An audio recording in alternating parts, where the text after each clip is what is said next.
Hoy vamos a hablar del sistema endocrino. Las características de este sistema, si lo comparamos con el sistema nervioso, es que es lento, debido a varias razones.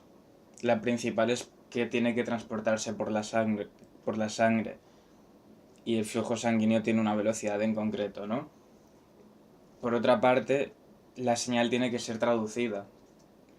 La hormona tiene que llegar al receptor de membrana, que suele ser una proteína grande, o a un receptor citoplasmático o a un receptor nuclear.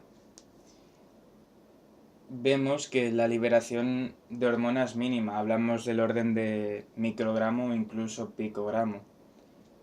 Por otra parte, la segregación de hormonas está controlada por sistemas feedback.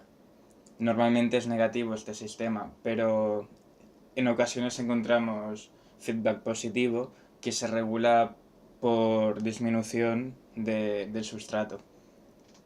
También vemos que muchas hormonas presentan un ritmo cíclico, y para representar esto he puesto una gráfica de la insulina, que vemos que tiene 3 picos significativos a lo largo del día, que coincide con cada ingesta, tanto en el desayuno, comida como en la cena. En cuanto aumenta la glucosa, pues aumenta la insulina. Otro ejemplo sería la melatonina, que aumenta en las horas crepusculares. Vemos que de 8 a 12 de la noche tiene un crecimiento muy significativo, y a medida que pasa la noche va disminuyendo hasta llegar a las 12 del mediodía. Otra que no he ejemplificado aquí sería la hormona de crecimiento, que también tiene un comportamiento pulsátil. Dependiendo qué célula secrete la hormona, podríamos clasificarlas podríamos clasificar la acción hormonal entre endocrina, en el caso de que sea una célula no nerviosa la que secrete la hormona a la sangre. Podríamos llamarlas paracrinas en el caso de que la hormona se secrete al medio interno, es decir, al líquido extracelular, y active las células vecinas, o autocrina en el caso de que se secrete al líquido extracelular y se active a sí misma. En el caso de que la célula que genere la sustancia sea una neurona, podríamos diferenciar entre neuroendocrinas, en el caso de que sea una neurona del sistema nervioso central la que emita su axón, y este axón libere la hormona a la sangre. O podríamos llamar neurocrinas, podríamos llamar una acción neurocrina en el caso de la neurona convencional, que interactúa con otra neurona mediante los neurotransmisores, que tienen una naturaleza hormonal. Por otra parte, tendríamos las feromonas, que son sustancias que se segregan al aire, al medio ambiente, para una comunicación interespecífica o intraespecífica, es decir, dar información a los de tu misma especie o a los de especies diferentes. Unas feromonas típicas son las sexuales, las de maduración, etc. Hay que remarcar que hay algunos animales, como las serpientes, que tienen un órgano especializado en detectar este tipo de sustancias, como el órgano vomeronasal de algunas serpientes, que son especialmente sensibles a estas sustancias. Y también podríamos remarcar una feromona especial llamada bombicol, que es generada por la hembra de la mariposa, y el macho de la mariposa la puede detectar a concentraciones de 10 a la menos 17 moléculas en el aire. Por lo tanto, detecta concentraciones muy bajas. Otro tipo de sustancias que se liberan al aire, fijaos que hablamos, una diferencia principal es dónde se liberan, pues son las cairomonas, ¿no? Las cairomonas también se liberan en el aire, y aunque no tengan una finalidad comunicativa, la acaban teniendo. Son sustancias que genera un individuo, una especie en concreto, y le da información a otra especie, pero esta información suele ser negativa para quien la emite. Es decir, es una relación típica de presa-depredador. Por ejemplo, el león es capaz de oler a sus presas a largas distancias y la presa no puede dejar de emitir ese olor. Bueno, dependiendo la naturaleza de la sustancia, de la hormona en concreto, podríamos hablar de hormonas peptídicas o proteicas, esteroideas o aminas. Las peptídicas son aquellas consideradas que están formadas por aminoácidos por menos de 100 aminoácidos, y las proteicas son aquellas que están formadas por más de 100 aminoácidos. Son hidrosolubles, por lo tanto los receptores van a ser de membrana, debido a que no se pueden fundir a través de la membrana lipídica de la célula. Son sintetizadas en los ribosomas del retículo endoplasmático rugoso en forma de preprohormona. Posteriormente se semimaduran en el retículo endoplasmático liso y se forma la prohormona, y finalmente maduran dentro de las vesículas de Golgi, y estas almacenan la hormona funcional. Recordemos que las hormonas peptídicas y proteicas suelen ser almacenadas en las células que las sintetizan. Podríamos hablar de las células de Langerhans, por ejemplo, en el caso de la insulina, que tengo representado aquí a la derecha. Vamos a ver un poco el proceso de prohormona, prohormona y hormona funcional, ejemplificándolo con la insulina. Inicialmente, después de que se traduzca el mRNA de la insulina, obtendríamos una secuencia aminoacídica con 4 regiones: la A, la B, la C y la P.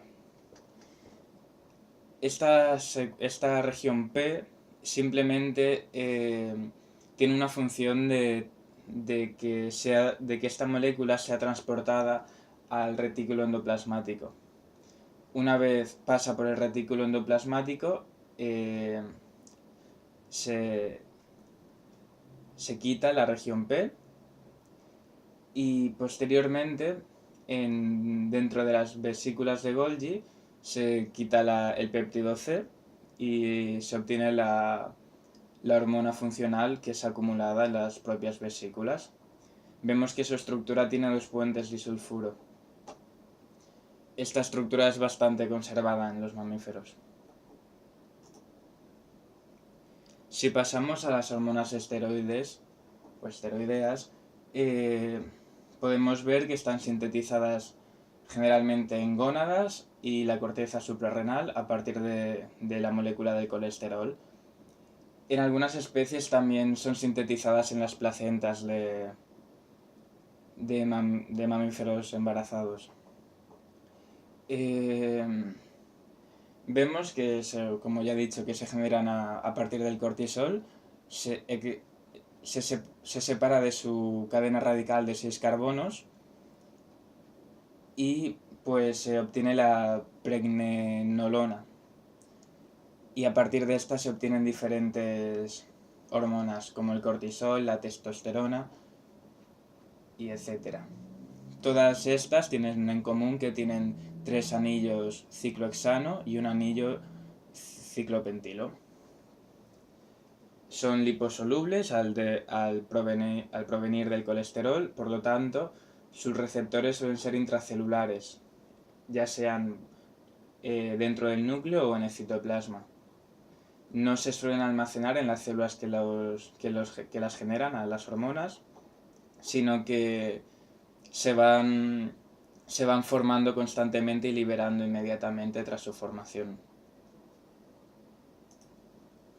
Si pasamos a las hormonas aminas, Podríamos decir que son aminoácidos modificados, ya que provienen de la tirosina y del triptófano, ambos aminoácidos. A partir de la tirosina se obtienen las catecolaminas, que son un grupo importante de moléculas o neurotransmisores, hormonas, dependiendo de su función, para, para el ambiente deportivo. Es decir, toman un papel importante en el caso de que te interese el deporte por el tema relacionado a ayuno intermitente y tal. Si te interesa el tema, dejaré un artículo abajo en la descripción. Y bueno, por otra parte, a partir de la tirosina también se obtiene las hormonas tiroideas, la T4 y la T3. Es importante remarcar que muchas hormonas padecen el proceso denominado activación periférica, que quiere decir que tras su formación se activan posteriormente. Por ejemplo, la T3 es de 3 a 5 veces más activa que la T4. Por otra parte, a partir del triptófano se obtiene la melatonina. Como tengo anotado aquí, las catecolaminas son hidrosolubles, por lo tanto, muy probablemente tendrán, bueno, os lo aseguro, tendrán receptores de membrana. Y las iodotironinas, que son las hormonas tiroideas, son liposolubles, por lo tanto van a tener receptores intracelulares. En cuanto a la disposición de las glándulas o células glandulares, podríamos hablar de órganos especializados en la secreción y órganos no especializados en la secreción. En los primeros tendríamos un órgano únicamente formado por células glandulares, y en el segundo obtendríamos un órgano que su función principal no es de ser una glándula, no es el de ser una glándula, sino que tiene células glandulares difusas y tiene otra función principal. Un ejemplo de glándula sería la suprarrenal, que se encuentra en la zona superior de los riñones, tal como indica su nombre. En el caso de los mamíferos, vemos que tenemos dos zonas, el núcleo y la corteza. El núcleo está conformado por células nerviosas que se encargan de generar catecolaminas, y la corteza está formada por células no nerviosas que se encargan de formar hormonas esteroideas. Vemos que esto pasa en los mamíferos, pero en el caso de la glándula suprarrenal, que está mal escrito por lo que veo, en el caso de los pájaros, de las aves y de los anfibios, esta distribución no se encuentra tan marcada, sino que encontramos el núcleo disperso, la médula, la zona de generación de catecolaminas disperso en una matriz de células que generan hormonas esteroideas. Por otra parte, los niveles de hormonas en sangre vienen determinados por su velocidad de síntesis, liberación y de unión a los tejidos, y a su vez también por su velocidad de degradación. La degradación puede ser tanto en el hígado como en el riñón. En el caso de ser en el hígado, se degradarían y formaría parte de la bilis, y en el caso del riñón formaría parte de la orina. Muchas hormonas viajan de forma libre debido a ser hidrosolubles, como por ejemplo la insulina, el glucagón, la hormona del crecimiento, o con proteínas transportadoras por no ser hidrosolubles, como los esteroides, las hormonas tiroideas, etc. Además, hay que remarcar que aquellas que viajan con proteínas transportadoras tienen un segundo nivel de regulación, que es el hecho de tener presentes en concentraciones considerables proteínas transportadoras en sangre. Por último, hablamos del concepto de vida media, que es simplemente el tiempo necesario para que se disminuya a la mitad la concentración de hormona inicial. Ejemplificando para que se entienda más, imaginémonos que tras la ingesta de alimento nuestra concentración de insulina sube a 10 miligramos por litro, por ejemplo. Pues el tiempo medio sería el tiempo necesario para que esta concentración llegue a 5 miligramos por litro. Y bueno, espero que hayáis aprendido algo y si os habéis quedado con dudas, escribidlo en los comentarios, lo intentaré responder, pero si no, supongo que alguien también os podrá responder. Adiós.